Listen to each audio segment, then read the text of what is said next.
Welcome to Get the Book Out, Sandcastle Radio's brand spanking new show, overflowing with author wisdom.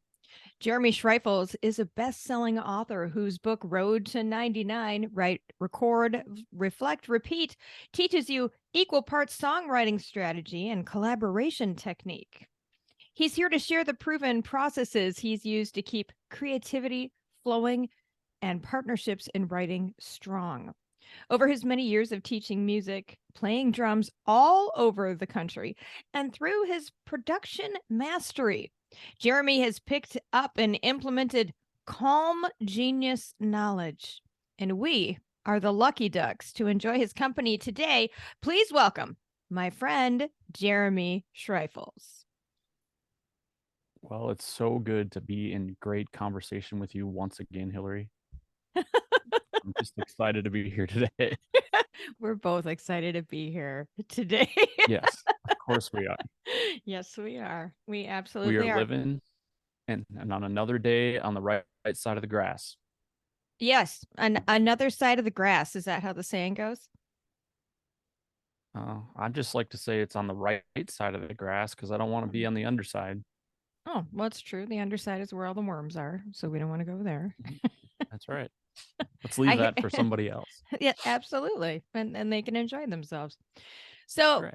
you've got this mixed pot of things that you do and interests and passions. Have you always been like that as a child, or do you just kind of gather passions as you go, like a child collecting flowers, or how does that work? It's really interesting because even when my wife introduced me and someone asks what I do, even she has the same response like, where do I begin? What does that look like? How many times do I got to say this book? And I think she even made like a slide for training, like to list everything so that people could actually see it. Um, Wow. I've never seen it and I kind of don't want to. But I think part of what made my upbringing unique was like I just went after the things that were sometimes just right in front of me that Yep. made sense. And sometimes they were growth opportunities and I just went for them. Well, that seems to be a huge piece of it is just prep your mind to say yes to things. I mean, it's not like you're yes men. It's not like you're Jim Carrey, right? Where you're like, yes, I'm going to say yes to everything all the time. You say yes to things that make sense for you. So, what do you say no to? Well, now I've built a filter so that I can have something more concrete to say no to, which is Mhm. things that don't fit in that filter. But I, in the beginning, it was things that were harmful or maybe didn't make me money because I was young and in college and I was married already and we had two small children. So in some way, shape, or form, it was my early entrepreneur way of saying is yes to as many things to gather as many dollars at that point. Okay. So, has And then this, as I oh, I'm sorry. See, I got to work on that. I got to work on yeah, that. that's okay. And as I grew and as I kind of got into that space more, I started to realize and fine tune like these are the things that I actually like doing. Hmm. And then from I like these things like, oh, these are the things I'm actually good at. So I could start narrowing down like what were my strengths? What did I like to do? And then ultimately that to me led to what was my passion and what am I really gifted at? And so I think that that's a transition and a growth model that most of us see. I think sometimes in the music world, just let's say the creative world, because that could include music, that could include art, that could include writing, um, any of those kinds of mediums. Like we try these a million things, and then they kind of just get all shaved down to this kind of more funneled space where we find our gift and our passion and our calling. Okay. So, here's a question for you. Here's a couple of questions for you. Yeah. Skydiving, yes or no? No, I don't fly. I'm not jumping out of a perfectly good airplane. Okay. Dog sledding, yes or no? Yes, they're beautiful. Okay. UFC boxing match, yes or no? I think I would. Okay. Fear factor, eating a plate of Beatles, yes or no? No.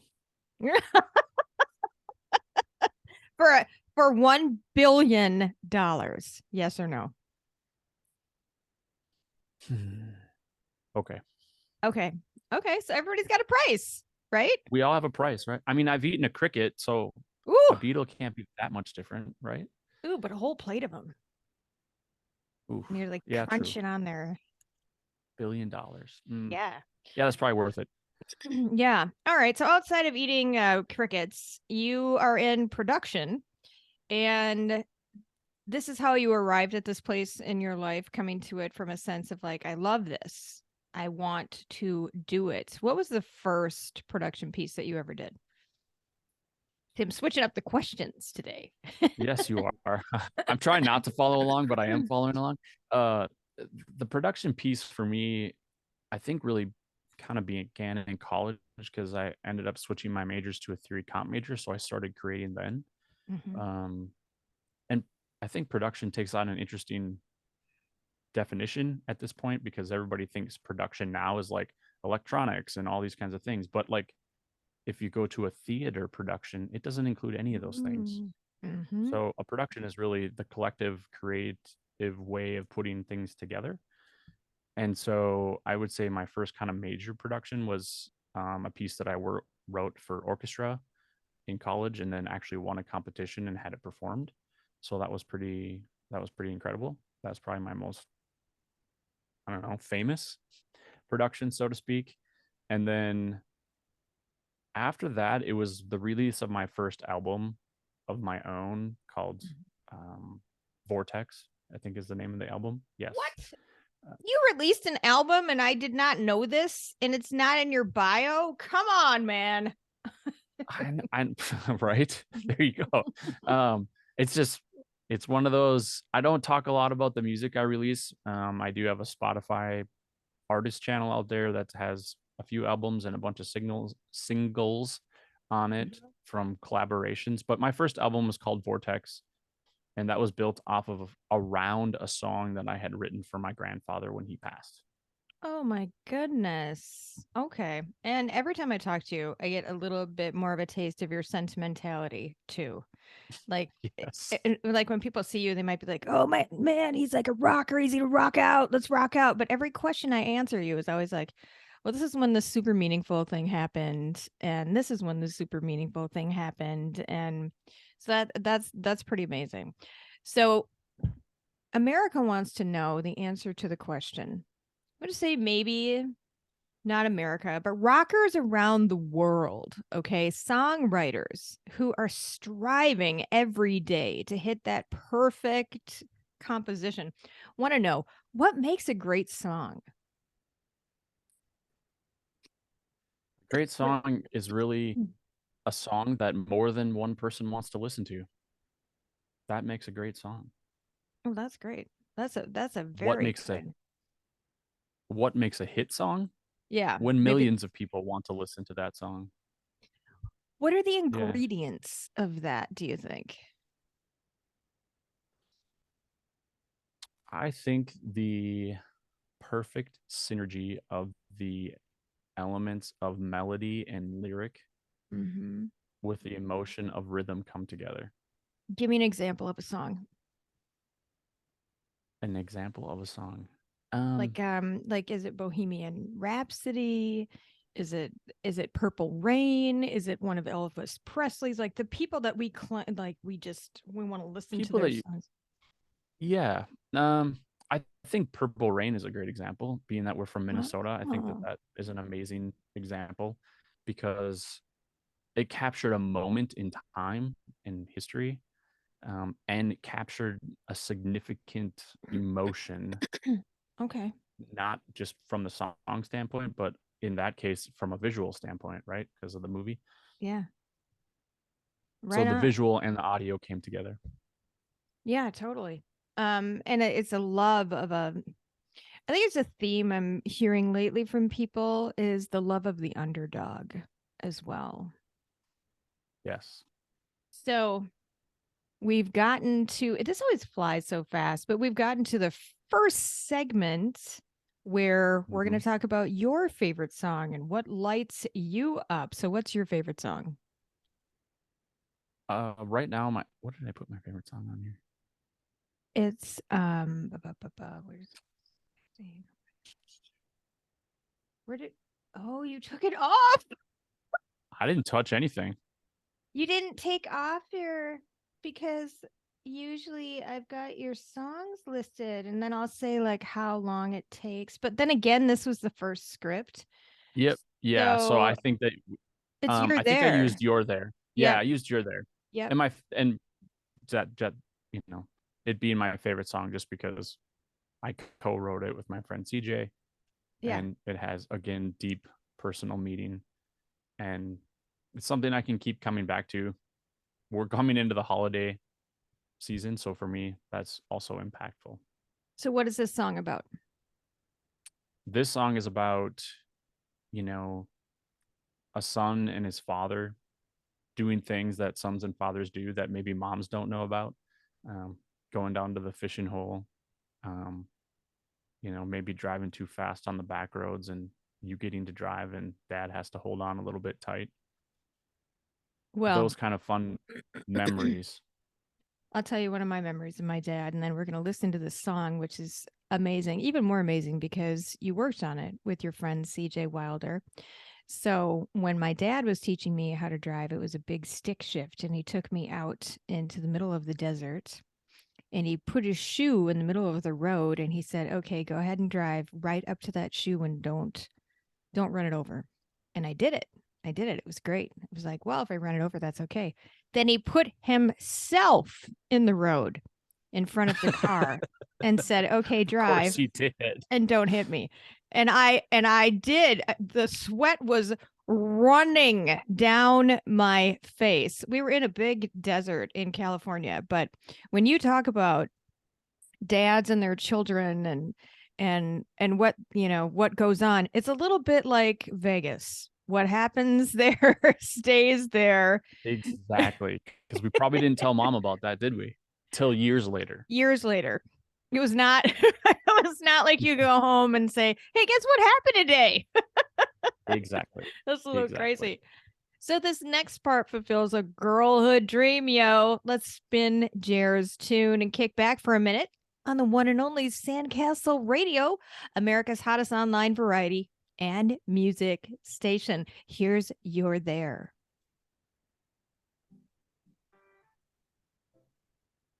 And I was playing it as you were kind of finishing that. That's fantastic. Okay. Then we're going to play this. So that was about 12 and a half minutes. Too long. So Probably, right? a little too long. Okay. Okay. So one thing that I noticed, as you go into announcing the song, like a little shorter on your introduction and try to truncate whatever they do because Okay. they want to blab on.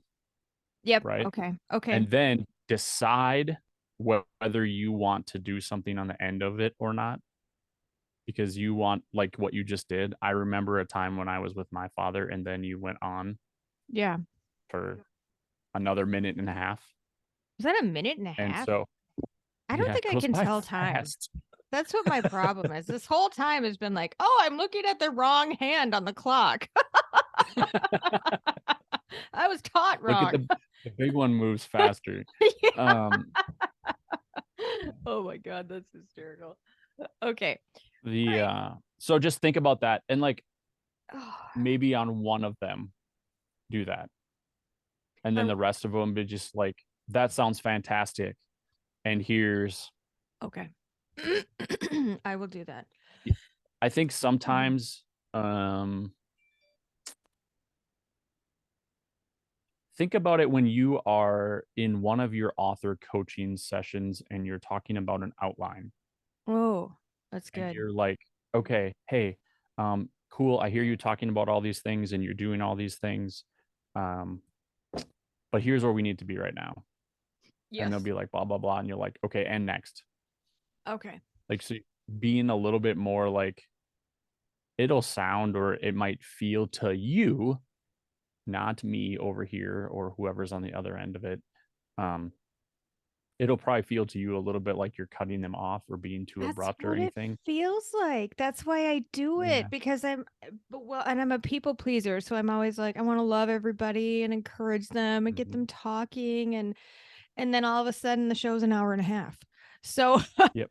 um, Jeremy's going, I got to cut yeah, some stuff, I but it's know. all good. So I get it. And I hear that. And I'm hearing that inside of each one of the shows. It's all impactful. It's all good. So it's like, I got to make a decision and I don't want to have to be the one to make a decision all the time, but I get to be. So that's fine. Um, Well, but that as you're going through the process for you, it can be just more like um, less conversational and more just leading, okay. like Less you from a conversation. question and response Okay. versus like we're having coffee. Okay. Okay. That's good because I So like I'm always trying to set do. a stage for you Yeah. mentally, like because you have to be in a different frame of mind than normal. Well, because like if I was on Good Morning America, and like Harry Styles came out and I'm supposed to interview him, I wouldn't be Yep. interjecting my own shit, right? And I would be Yes. leading okay, so okay, that's good. So we're on Good Morning America. That's good. Yes. That's okay.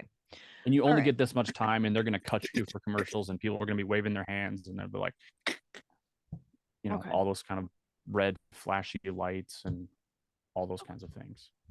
Okay, do we have the bookmark spot at the ready then? So we're coming out of the song and into the bookmark spot. And that's good feedback, by the way. Thank you. That's why I'm here. Is that me or you? That must be you. Who knows? Nobody knows nothing. Okay. Yep. Trying to get this sitcom sold so I can leave this all Good. behind and go to California. Damn it. Yeah. I wouldn't leave it They all move. behind. We would part-time move, probably like half the year. Yeah. Because you have to be in the, which would be great because I could do things in the swimming pool. Like I could work in the swimming pool. Oh, we'd have a swim up show. You would have a swim up show. We That'd be totally would. perfect. Oh my God. It would be amazing. I'd fly you out there. You'd have your own production studio, of course. So I'm working on it. I'm sure you are. It needs to happen because you're the best of the best. So I get a little okay. better every day. A little better every day. Well, lucky people who get to work with you. So, okay, so do we have the sandcastle spot ready? Yes. The segue? All right. And so I've been doing this literally right out of like song one. Okay, can you put your volume up so I can hear it when you do it? Yeah. Here we go. That'd be super groovy. Get the book out. Hosted by Hillary Jostrom, Sandcastle Radio's hottest talk show. Featuring authors and their behind the scenes book creation wisdom is sponsored by Bookmark Publishing House. When it's time to get your book out, visit bookmarkpub.com to learn more. Picking up the pace again with Jeremy Schreifels, best-selling author of the book Road to 99 and Super Mix Master. Okay. Where did the idea for your book come from, Jer? The book idea and title, I mean, that's probably the best place to start is from the title, came from writing sessions with my writing partner, Nate, that we started in the beginning of COVID. We were doing our weekly writing sessions, and part of our commitment to each other was to keep showing up and keep writing every week. Mm-hmm. And what we were talking about when we got maybe 20, 25 songs in was just like, we were talking about this, like, what is it going to feel like to get to 100 songs? And Nate threw out the phrase, well, it's just going to be our road to 99. And at that moment, I stopped the writing session. I said, well, that is going to be the title of my book. Because I was already thinking about a book and what would that be and what would that look like. And so the title was born there. And because it was born there, I used that idea to kind of extrapolate this whole idea of the book of using a songwriter and producer's journey to talk about personal development and a journey and showing up and the creative process and what that can, one version of what that can look like. That's amazing. Isn't it fun when things just hit and you go, oh, that's it. That's the title. This is the direction I'm going. This is the book that I need to write now. So what was your favorite part of writing the book?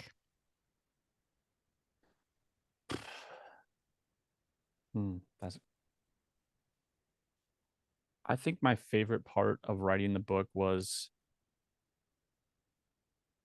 the collaboration actually with you working back and forth of getting those ideas out.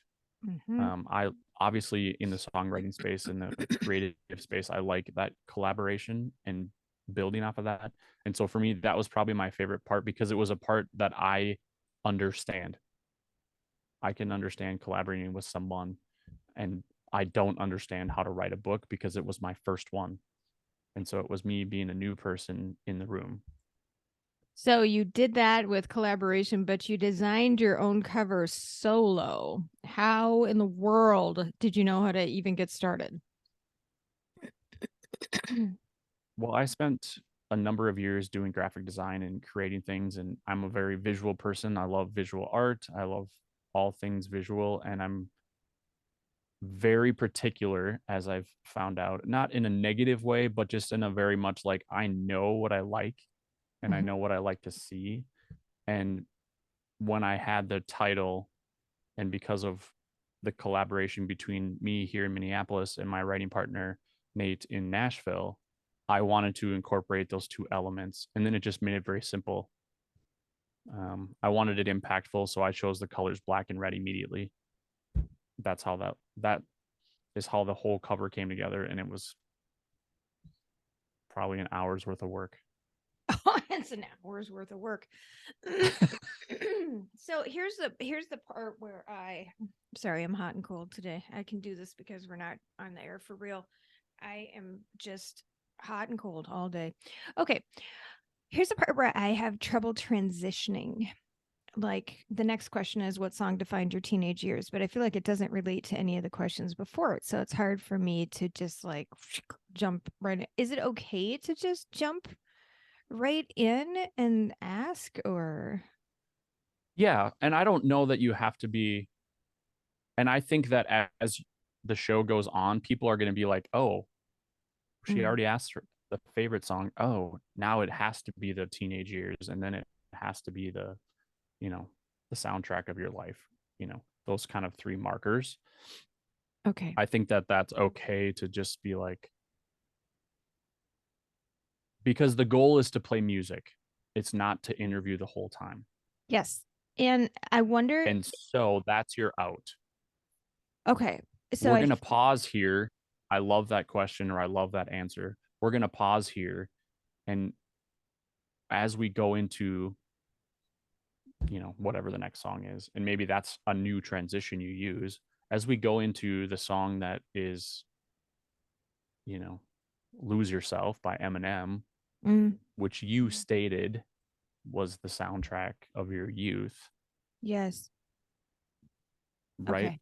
Because you've gotten these because you have to have them set up. So that would be assumed by the listener that you've already known what these are. You're not doing them on the spot. This isn't, you can't. It's live, but it's not. Yeah. It's live, but it's not.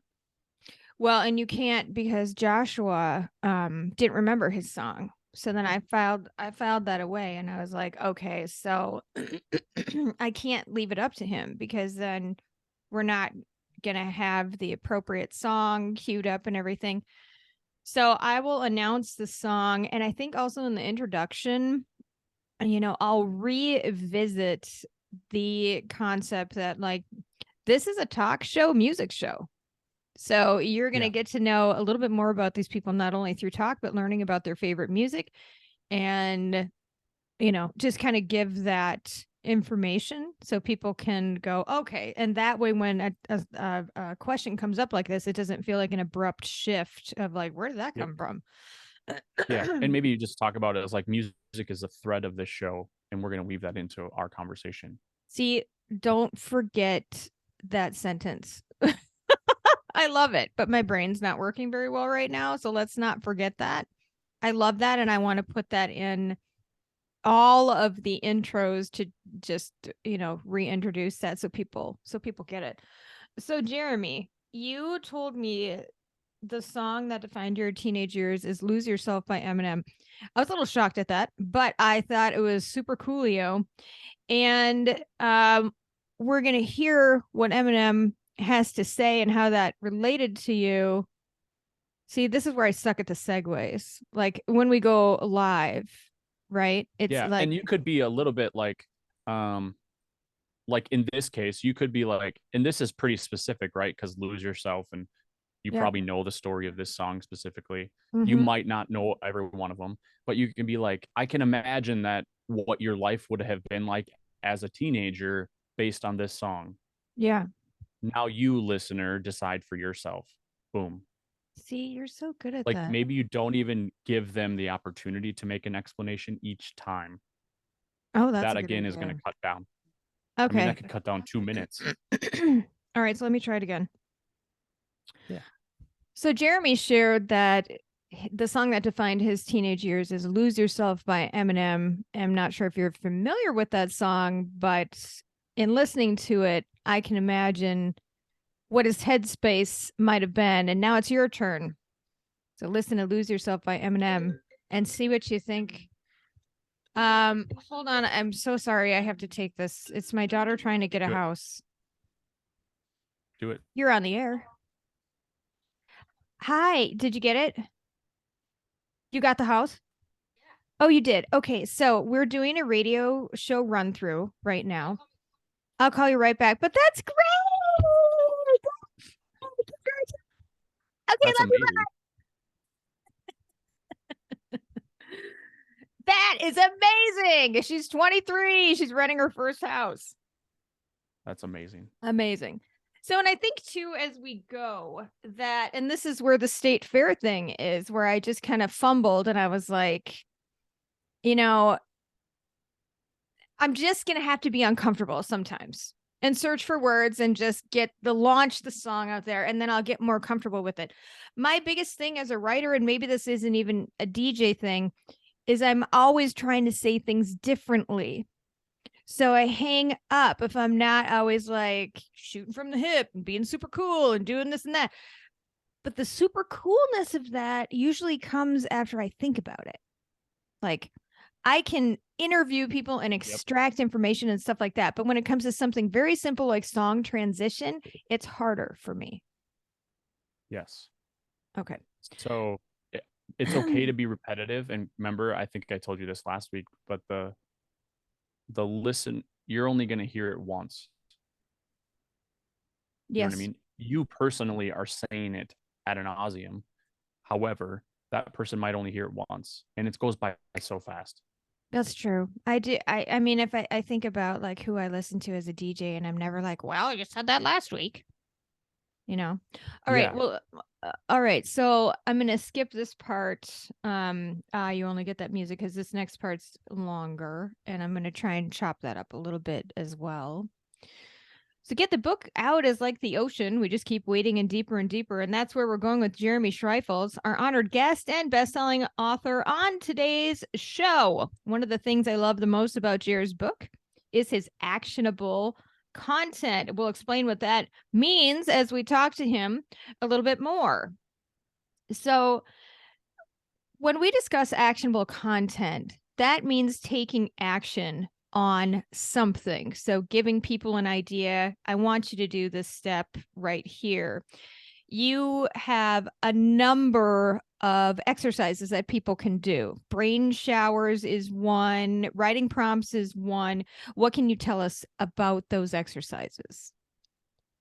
Well, those are probably my two favorite exercises. The brain showers, to explain to the listener what that actually means, is I took that from my friend Mark, who is also a songwriter, but we were kind of brainstorming, and he said, well, I like to use brain showers because it's like you're sprinkling ideas everywhere. They don't have to go together. And so the brain shower idea is this idea of you take a word and you write at the top of a piece of paper, and then you set a timer. I like to say about 5 minutes because that's about what your brain can probably handle. And then you would just walk down that. You take that first word, and then the next word that you think of immediately, you write that down, and then so on and so forth. They don't have to relate. They don't have to be the same subject, even. Nothing has to connect other than it was the next word that you thought of. And the goal would be to fill 3-4 columns of that legal pad or journal, whatever you choose to do, in that 5 minutes, because it gets your brain firing and gets these ideas. And then you can look at it after 5 minutes, go like, wow, there's a lot of great stuff in there. And then turn the page and do it again the next day. It doesn't have to be something that you live with. It doesn't have to be something you use. It's just an exercise.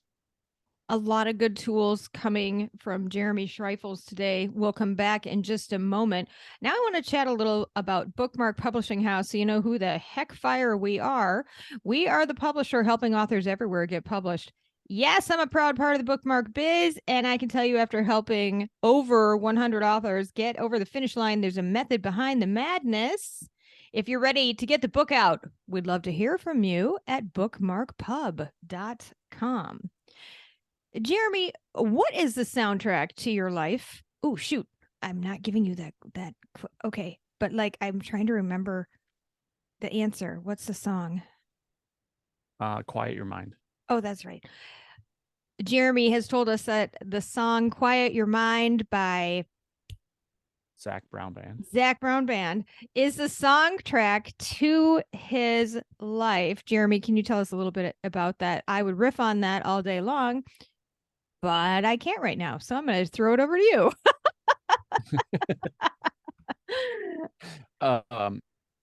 That song for me is literally about kind of living in the moment. And we talked earlier about I have all of these pieces and all these things kind of going on simultaneously at the same time. So Quiet Your Mind is literally about just that. Just like we get that our lives are busy and we have things going on and things coming at us all the time. And this is just a song that's 3.5 minutes of like disconnecting, giving you a chance to just quiet your mind, and like the words tell you to do it. And I think sometimes like some people might use mindfulness or like a meditation or some sort of guided calm app that it tells their brain what to do and they take in that auditory information. I just like that it's in a song form and it feels good, and it moves me energetically as well. Quiet Your Mind is a song written for today's age, something that we all need to sit back and listen to. And I invite you to do the same with the Zach Brown Band. And we'll be back after this.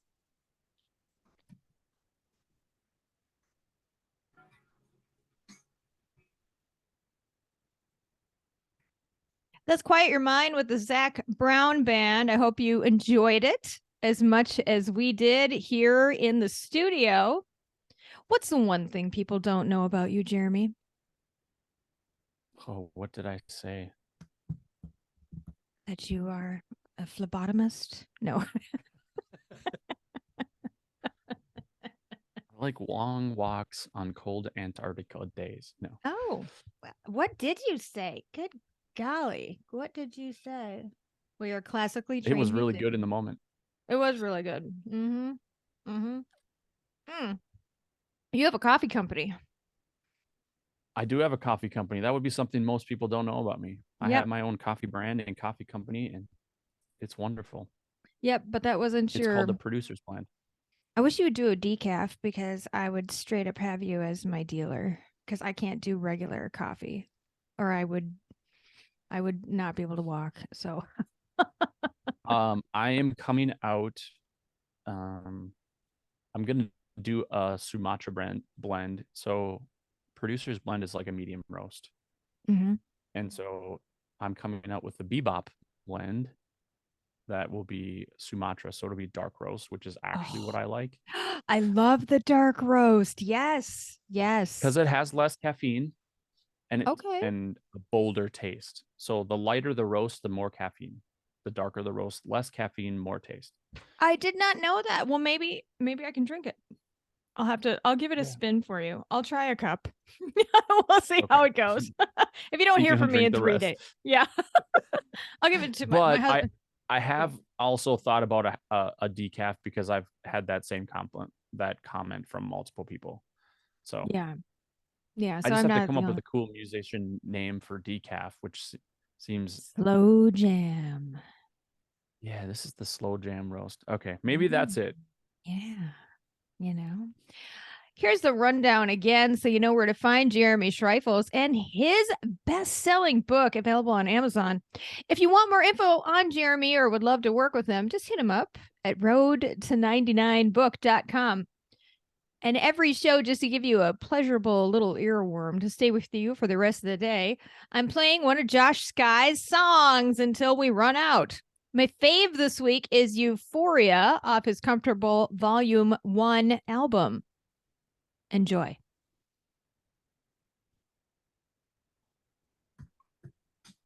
This is probably one of my favorites, by the way. I wake up with oh no in my head all the time. You never told me so. What's going on inside your head? Yeah. Yep. Every day I wake up with that. That's Euphoria awesome. feels like, well, Euphoria. You can find Josh Skye on Spotify or at my house for Christmas, but nobody knows that yet. Now it's time to get the book out. Until next week, when we'll pick up again with another awesome author, except for I don't say that anymore because that's in the outro. Thank you so much for listening. We'll see you next week when we pick up again with another awesome author. Thank you so much for listening to Get the Book Out. And don't forget to write. I love the music. It feels like Happy Typewriter. Yeah, it does. Doesn't it it? was unintentional, but it turned out that way. I love the music. It could not be better. Did you do something to my voice? Did you synthesize it on the intro? Just a outro? little bit, but not much. Okay, because I sound like a sexy beast. That's what I do. Mm-hmm. Okay. So, knowing that, do you feel like after Ryan's show, we can go live if we have a script and you can do all the things and the levels? So we would just be doing a Zoom. Somebody else would be on and away we go. We have to figure out that technology piece, like all the to make sure I can do all of the transitions and they get to the live stream. Okay, so here is what I know about that, and I'll show you. Okay, here, I'm going to stop recording just because that's what we did.